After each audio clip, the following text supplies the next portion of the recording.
সবাই পুকুরের পানিতে ডুব দেওয়ার সাথে সাথে তাদের চোখগুলো রক্তে রঞ্জিত হয়ে গেল। মৃত্যু, আমি মরবো। টিনা ছুরি দিয়ে নিজের গলায় নিজেই কাটলো। একে একে সবাই সে ছুরি দ্বারা নিজেদের গলা নিজেরাই পচে দিয়ে মৃত্যুবরণ করলো।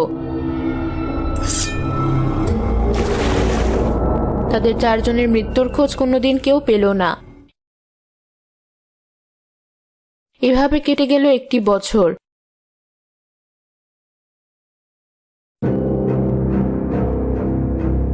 মনে হচ্ছে ওখানে একটা পুকুর আছে, ওখান থেকে একটু পানি খেয়ে আসি।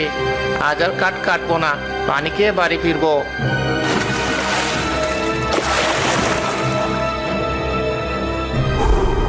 মরবো, আমি মরবো, মৃত্যু। কাঠুরে তার নিজের গলায় নিজেই কুড়াল দিয়ে আঘাত করে মৃত্যুবরণ করলো। এদিকে ঘোর সন্ধ্যা হওয়ার পরেও যখন কাঠুরে বাড়ি ফিরছিল না, তখন তার পরিবার বেশ চিন্তায় পড়ে গেল।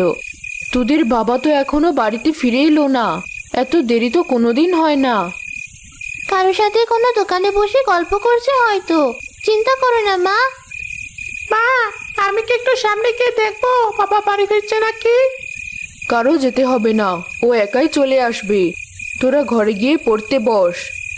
এদিকে রাত 11টা বাজার পরেও যখন কাঠুরে বাড়ি ফিরল না, তখন কাঠুরের বউ কাঁদতে শুরু করলো। কি হলো? মানুষটা কোথায় গেল? এত রাত হয়েছে এখনো বাড়িতে ফিরলো না। কেঁদো না মা, আমরা কাল সকালে জঙ্গলে গিয়ে খুঁজে দেখবো।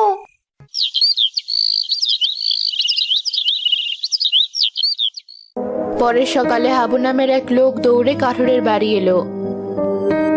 কেউ কি বাড়িতে আছো? চন্দ্র, ছুটু, তোরা কি বাড়িতে আছিস? বাইরে বেরিয়ে আয়। কি হয়েছে আবু কাকা, এভাবে ডাকছো কেন? আমি পথ ভাঙতে গিয়ে দেখি তোর বাবা পুকুর ঘাটে রক্তাক্ত অবস্থায় পড়ে আছে। দূর থেকে দেখেছি, এতে বোঝা যাচ্ছে না। কাল থেকে তোর বাবা বাড়িতে আসেনি, তাই মনে হলো ওইটা তোর বাবাই হবে। তাড়াতাড়ি গিয়ে দেখ। আমি জানতাম মানুষটা কোনো বিপদে পড়েছে। চন্দ্র, ছোটু, তাড়াতাড়ি চল তোরা। গ্রামের কিছু মানুষ সহ তারা সে আত্মহত্যার পুকুরে গিয়ে দেখলো সত্যি কাঠুরে আত্মহত্যা করেছে।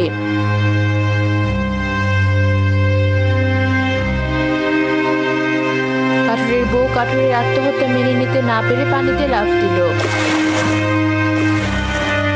হা হা হা হা, মৃত্যু, মরবো আমি।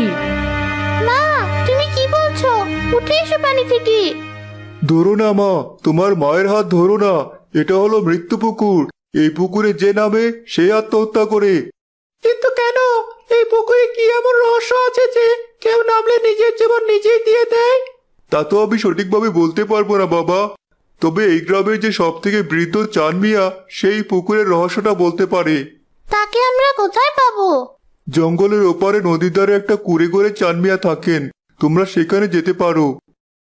ভাই চল, আমরা সেই দাদুর কাছে যাই। আমাদের বাবা মায়ের মতো যেন আর কারোর মৃত্যু না হয়। আমরা এই পুকুরটার ব্যবস্থা করব।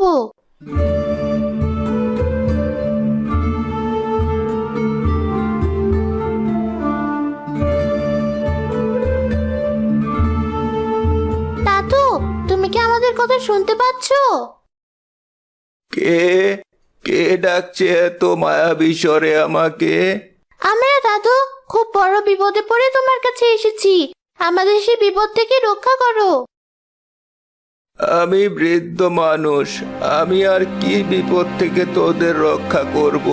তবে বল, পারলে তোদের সাহায্য করব। চন্দ্রা বৃদ্ধকে সব কথা খুলে বলল।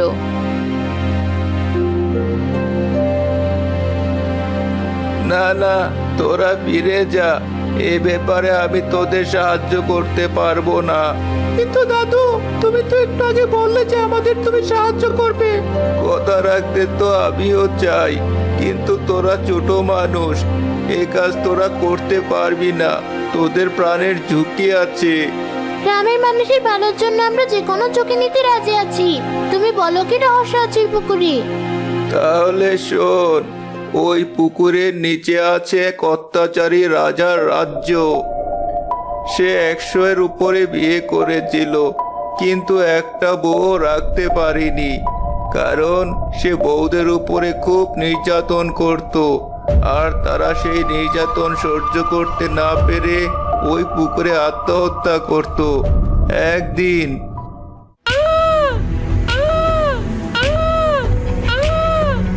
অলক্ষে ঘটে কোরআনি অপায়া, কতদিন বলেছি আমার কাপড় তুই নিজে পরিষ্কার করবি, দাসীদের দিয়ে পরিষ্কার করাবি না। আমার ভুল হয়ে গেছে মহারাজ, আমাকে ক্ষমা করে দিন। কিসের ক্ষমা? তোর জন্য আমার এত শখের জামাটা নষ্ট হয়ে গেল, তোকে আজ মেরেই ফেলবো। সৈন্য, এই অপায়টা না পারা পর্যন্ত ওই পুকুরে ওকে চুপাও, মারা গেলে লাশটা পুকুরে পুঁতে দিও। রাজার হুকুম মতো সৈন্যরা রানীকে পুকুরের পানিতে চুবাতে লাগলো। শেষে রানী সহ্য করতে না পেরে রাজাকে কঠিন এক অভিশাপ দিল।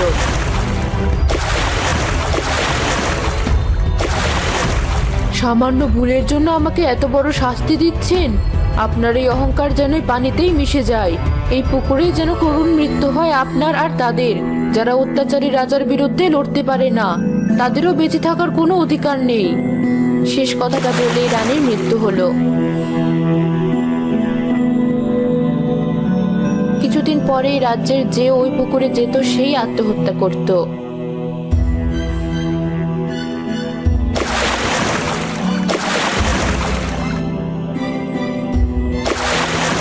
একদিন রাজাসহ তার পুরো রাজ্যই পুকুরে ডুবে গেল।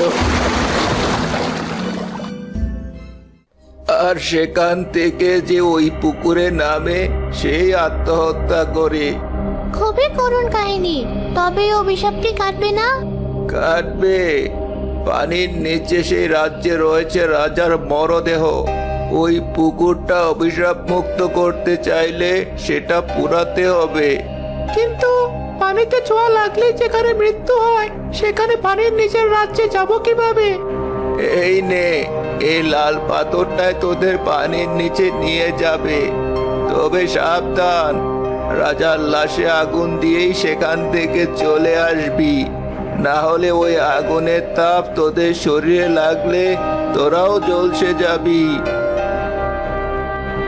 ধন্যবাদ দাদু, আমরা এবার আসি। চন্দ্রাও ছোট বৃদ্ধর কাছ থেকে বিদায় নিয়ে সেই পুকুরের কাছে এলো। পুকুরের কাছে আসতে লাল পাথরটা তার লাল আলো ছড়িয়ে তাদের সেই পানির নিচের রাজ্যে নিয়ে গেল।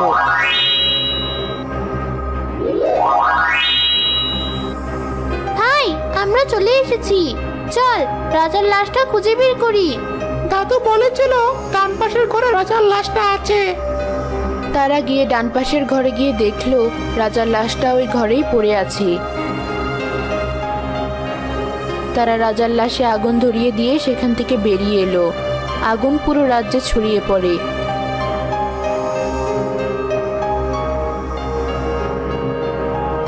লাল পাথরের সাহায্যে তারা উপরে উঠে আসে।